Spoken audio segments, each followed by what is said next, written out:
Hello friends. We all know a marathon is one of the longest and hardest races a person can run. But did you hear about the ultra marathon they used to have in Australia?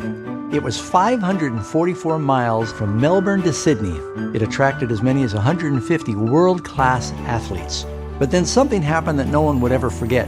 In 1983, a 61-year-old potato farmer named Cliff Young decided to enter the race. People were very amused because he had on rubber galoshes over his boots.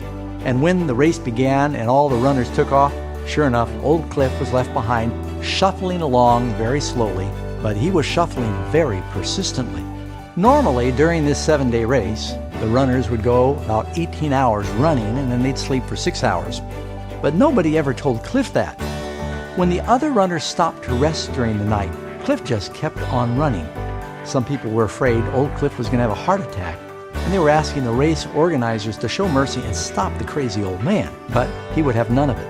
Each day, he was gaining on the pack, because when they were sleeping, he was plodding along. During the last night of the race, Cliff passed all of these world-class athletes. Not only was Cliff able to run that 544-mile race without dying, he won, beating all the other racers by 9 hours, breaking the record and becoming a national hero in the process. What's really amazing is when they told him that he had won the $10,000 prize, he looked confused and said he didn't know there was a prize, and he decided to share it with the other runners. When asked how he was able to run all night long, Cliff responded that he grew up on a farm where they had about 2,000 head of cattle, and because they couldn't afford horses, he used to have to round them up on foot, sometimes running 2 and 3 days non-stop. So, throughout the race, he just imagined he was chasing after the cows and trying to outrun a storm. Old Cliff's secret was to keep on running while others were sleeping. You know, the Bible tells us that the race is not necessarily to the swift. Something like Aesop's parable of the tortoise and the hare. The tortoise just kept on plodding along. That's why Jesus tells us in Matthew 24:13, "He that endures unto the end, the same will be saved."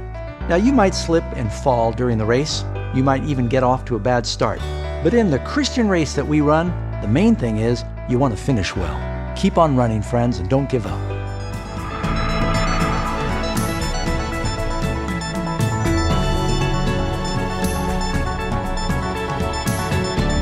Friends, if you enjoyed what you've just seen, we'd like to invite you to subscribe to the Amazing Facts channel.